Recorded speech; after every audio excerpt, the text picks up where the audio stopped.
C'est une façon bien insolite pour rendre hommage aux victimes du génocide de 1915. Je tiens à remercier les associations arméniennes de Vaux-en-Velin qui m'ont fait l'honneur de faire confiance pour m'exprimer à cette occasion. Il y a tant de choses à dire sur l'injustice qui se perpétue encore à propos du génocide des Arméniens, qu'on tente souvent de bafouer, de banaliser et de l'évacuer d'un revers de main, tout en admettant oralement sa réalité. Comme les États-Unis d'Amérique, craignent-ils la rage d'un Erdogan dépourvu de sa muselière?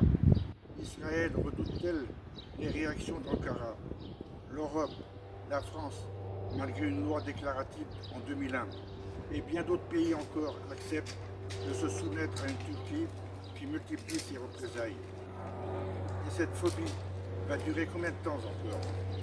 Une loi universelle pénalisant les négationnistes et les révisionnistes est nécessaire pour rendre à la fois justice à tous les peuples victimes de génocide en 1915 par l'Empire ottoman et pour répondre définitivement aux allégations éhontées du pouvoir turc.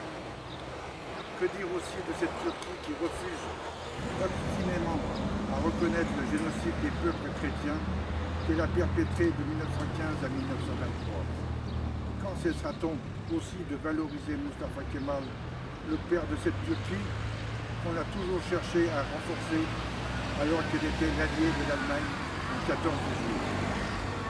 Les jeunes Turcs prédisaient qu'on n'allait plus entendre parler des Arméniens 100 ans après. Au contraire, le peuple arménien est encore là, aujourd'hui, bien vivant, partout où il y a un combat politique à mener.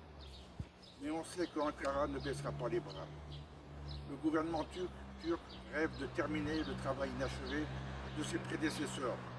C'est la raison pour laquelle Erdogan exporte sa haine et sa violence dans les pays démocratiques, comme chez nous en France, contre les Arméniens, et plus précisément ici même à Vaux-en-Velin, à Dessines, à Vienne, à Dijon, contre les Kurdes à Lyon, sans que personne ne s'offusque, sans même qu'on ne procède à une quelconque arrestation ou condamnation de ces fauteurs de troubles, se contentant d'annoncer la dissolution du mouvement responsable des loups gris, alors que ses adeptes sont toujours plus nombreux et plus agressifs. On sait que le pouvoir turc a mis en place une véritable politique religieuse de contrôle et d'influence sur les immigrés turcs en Europe. Des mesures radicales ont été prises il y a un an à propos de la guerre déclarée contre le coronavirus. Mais rien contre les menaces de mort à l'encontre des paisibles citoyens français. L'Europe doit exiger du tribunal international de la haine qu'il se prononce officiellement pour la reconnaissance des génocides survenus dans l'Empire ottoman de 1915 à 1923, qu'il condamne la Turquie à des réparations pour ses exactions envers les peuples victimes, chassés de leur territoire, mais aussi contre ces violences étatiques organisées dans d'autres pays. C'est l'une des alternatives pour que l'Europe puisse être libérée de l'arrogance et des menaces d'une Turquie, elle-même manipulée par un Erdogan revanchard et provocateur. Comment peut-on imaginer d'accueillir dans les rangs de l'Europe la Turquie fasciste d'Erdogan? Avec ses propos démesurés, avec le ton arrogant qu'il utilise et ses menaces répétées, a-t-il réellement sa place dans le concert européen? Peut-on tolérer de mettre le loup dans la bergerie? Car l'Europe aura-t-elle les moyens et la capacité de maîtriser ce fanatisme de la politique?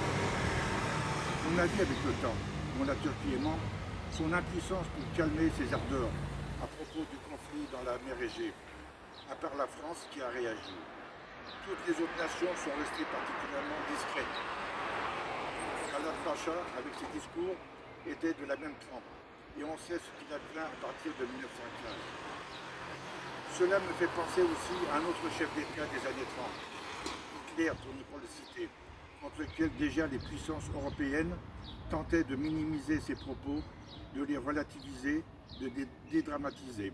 Et là aussi, on sait ce que l'Europe a enduré à partir de 1939. Tous les moyens sont bons pour exporter en France, à Strasbourg et à Albertville notamment, et en Europe, le combat d'Erdogan, en exploitant les concitoyens de sa diaspora pour déstabiliser nos sociétés par des associations qui ne respectent pas les lois républicaines et qui refuse de signer la charte de la laïcité. Avec encore une seule volonté déclarée, être le leadership du monde musulman sunnite, mais surtout la reconstruction de l'Empire ottoman, le panturquisme de jadis. Et cette étape passe bien sûr par l'Arménie, contre laquelle la Turquie n'a pas hésité à lui déclarer une guerre sanglante en automne dernier avec l'Azerbaïdjan pour réduire davantage ce petit pays et tuer, pour détruire et pour effacer le nom d'Arménie.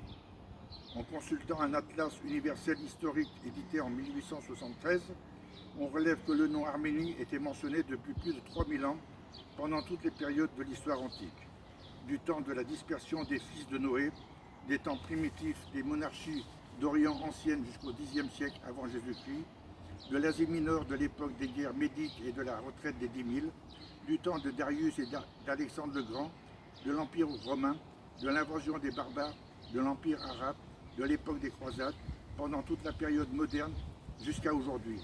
Et ce n'est pas un Erdogan qui va prétendre effacer de la carte du monde l'Arménie qui a une histoire 3 fois millénaire.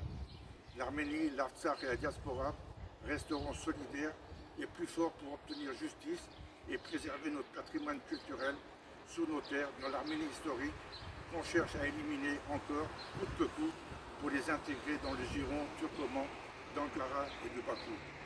Paix aux martyrs arméniens de 1915.